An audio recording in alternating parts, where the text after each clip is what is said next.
岁男孩发烧咳嗽3天不退，竟直接把左肺咳没了。左边飞到哪里去了？怎么一点都看不到了？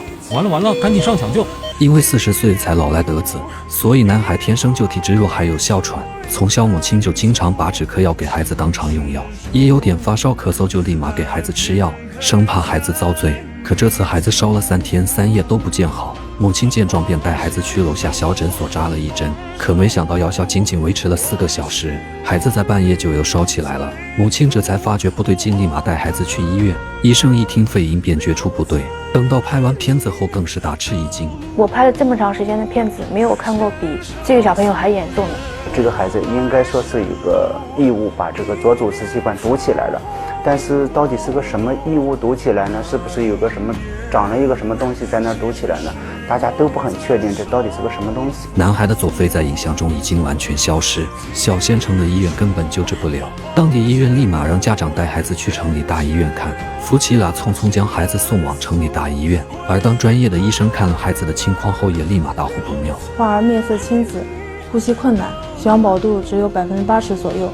听诊发现，花儿左侧的呼音已经基本听不到了，右侧的呼音也比较低。胸片中男孩本应该是左肺的位置，如今是白花花一片，很明显就是气管被堵住导致左肺不工作了。医生本以为是孩子误吞了坚果之类的硬物堵住了气管，可家长却表示最近根本没喂孩子吃那些东西，来不及搞清楚真相。现在当务之急就是立马手术取出异物。可五官科的主任表示，这种手术最好是白天进行，这样安全性会更高。可此刻所有人都知道，每耽误1分钟，那么男孩的危险就会更大。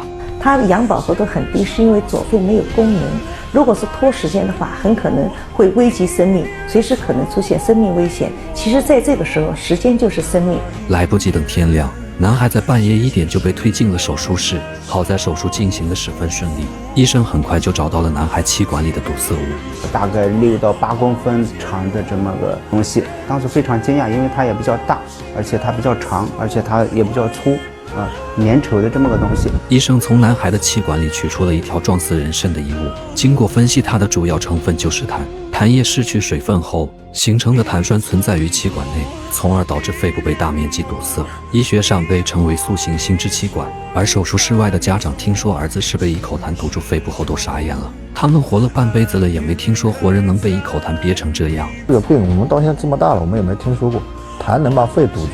过去没有谁听说过痰把那个堵住了，跟人参一样的，把这肺整个堵住了，有小孩呼吸肯定不行。医生解释称，就是因为孩子从小有点发烧咳嗽，家长就给喂止咳药，导致孩子无法将气道内的分泌物排出体外，再加上没有给孩子充分补水，导致孩子出现了速性心支气管。听了医生的话后，男孩的父母才终于认识到，原来家长的无知真的会害惨孩子。在这里也要提醒各位宝妈，如果孩子有发烧咳嗽的迹象，一定要先充分补水，不要一味的用药物镇咳。如果孩子长期反复咳嗽，更是要及时去医院就诊，不要让小病害了孩子的命。